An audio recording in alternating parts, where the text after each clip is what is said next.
Mi jefe me hacía llegar antes que todos porque soy mujer. No lo dijo la primera vez como un insulto directo, sino como un halago disfrazado. Me gusta que tú abras la oficina. Eres más responsable, más detallista. Las mujeres para eso sois mejores.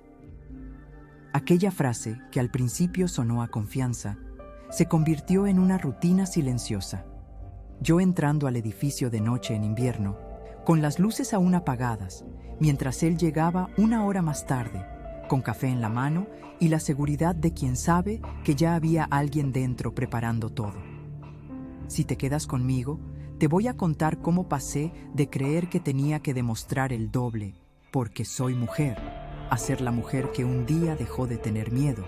Habló donde antes se callaba, y vio cómo el hombre que jugaba con ese miedo terminó perdiendo el puesto, la reputación y el control que creía tener sobre todas nosotras. Me llamo Daniela, tengo 36 años y esta es mi historia. Cuando entré a trabajar en esa empresa, yo solo quería hacer las cosas bien. Era mi primer puesto serio después de contratos temporales. Y cuando me dijeron que me habían contratado por mi madurez, me sentí orgullosa. El horario oficial decía que la jornada empezaba a las 9, pero en la práctica, para mí, empezó antes de eso, desde el primer mes. Todo comenzó con un favor. Un día, mi jefe, Héctor, se acercó a mi mesa con su tono de confianza exagerada. «Dani, tú vives cerca, ¿verdad? ¿Te importaría llegar un poco antes mañana para abrir a los técnicos? Solo mañana, me lo agradecerías toda la vida». Accedí. Llegué a las 8, recibí a los técnicos, preparé café, abrí persianas, encendí luces. Él apareció a las 9:30 con un «Muchas gracias, eres un sol». Ese «solo mañana» se transformó en «tú ya como eres la que abre», sin que nadie lo discutiera. De pronto, era normal que yo llegara mínimo una hora antes que todos, para encender el aire, para revisar que la sala de reuniones estuviera lista, para imprimir documentos que él no había preparado el día anterior. Todo sin un minuto extra pagado.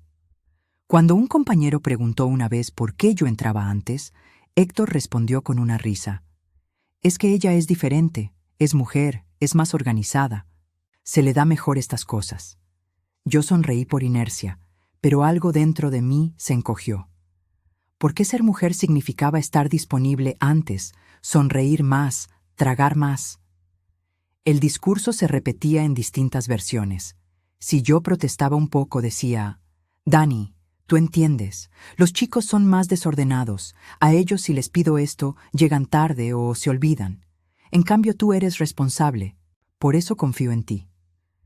Lo que él llamaba confianza era, en realidad, aprovecharse de mi miedo a perder el trabajo. Hubo una ocasión que no olvido. Nos tocaba una presentación importante.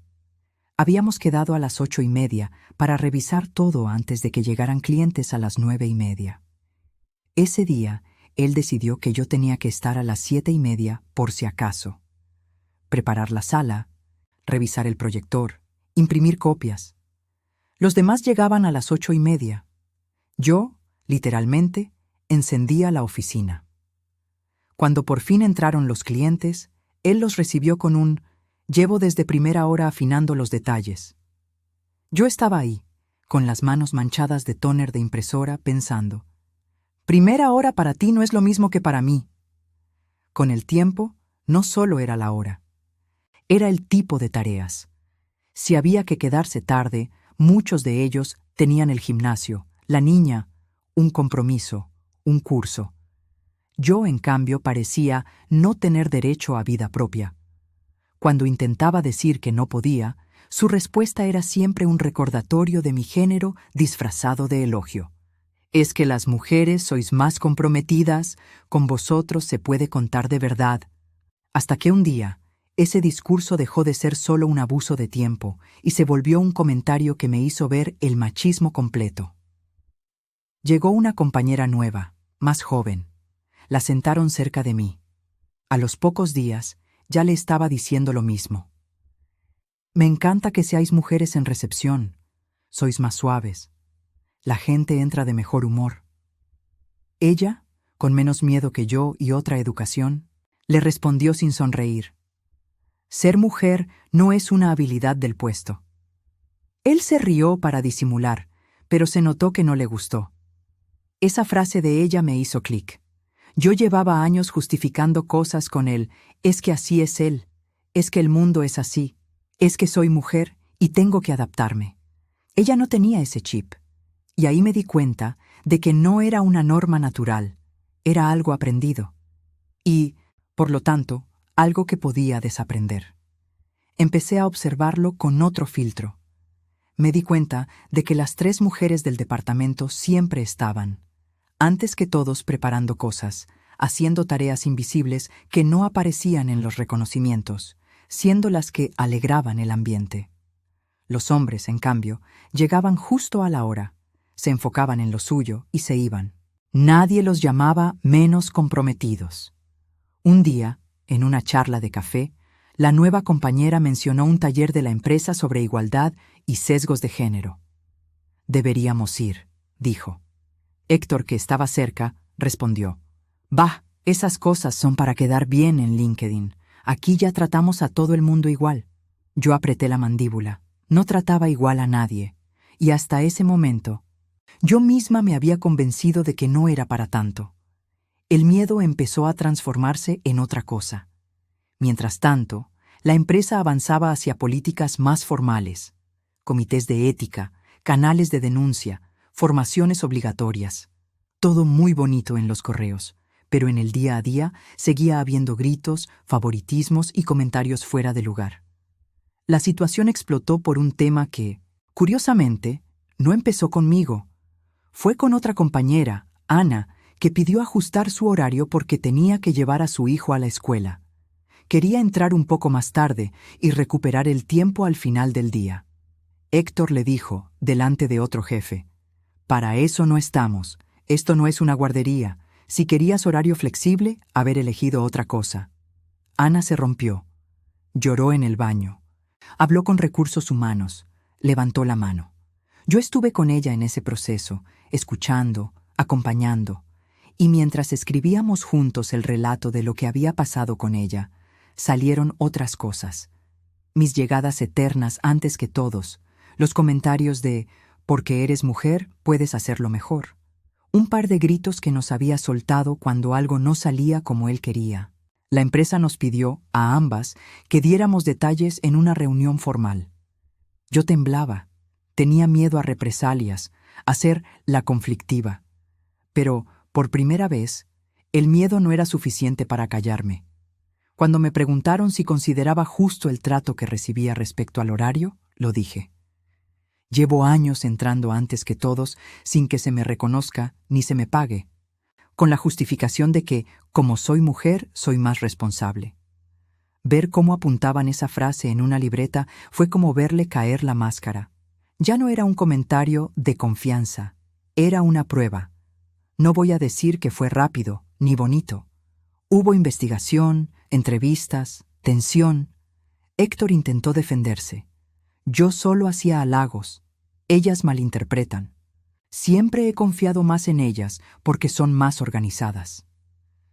Lo que para él eran halagos eran discriminación y abuso de poder. Al final, la empresa no pudo mirar hacia otro lado. No solo eran nuestros testimonios, había correos, mensajes, un patrón. Lo invitaron a replantearse su futuro fuera de la organización. Traducción. Lo echaron. El día que se anunció su salida, él pasó por mi mesa. Me miró con esa mezcla de orgullo herido y desconcierto. «Yo siempre te cuidé», dijo. «Jamás pensé que tú me harías esto». Respiré hondo. Dije despacio. «No te estoy haciendo nada que no te hayas hecho tú solo. Solo dejé de tener miedo de contarlo». Años después, sigo en la empresa, en otro rol, con otro jefe, con otras condiciones. No soy la misma, ya no llego antes, porque soy mujer. Llego a la hora por la que me pagan. Si algún día me quedo más, es porque yo lo decido, y porque se reconoce. Si tú estás escuchando esto y tu jefe, quien sea, Te hace sentir que tienes que estar más disponible, más dócil, más temprana, más perfecta, porque eres mujer. Quiero decirte algo que a mí me costó entender. Eso no es un halago, es un abuso envuelto en flores. La responsabilidad no viene en el ADN de un género, viene en cómo cada persona decide trabajar. Mi jefe me hacía llegar antes que todos porque soy mujer. Hoy, él no entiende cómo perdí el miedo y él lo perdió todo. El cargo, la autoridad que creía tener, la impunidad para seguir tratándonos como si nuestro tiempo valiera menos. Yo perdí algo también, la costumbre de justificar lo injusto. Y aunque todavía me tiembla un poco la voz cada vez que hablo de esto, sé que la única razón por la que él pudo hacerlo tantos años fue porque yo, y otras como yo, teníamos más miedo a hablar que a seguir despertándonos de noche para demostrar que merecíamos estar ahí. Ya no.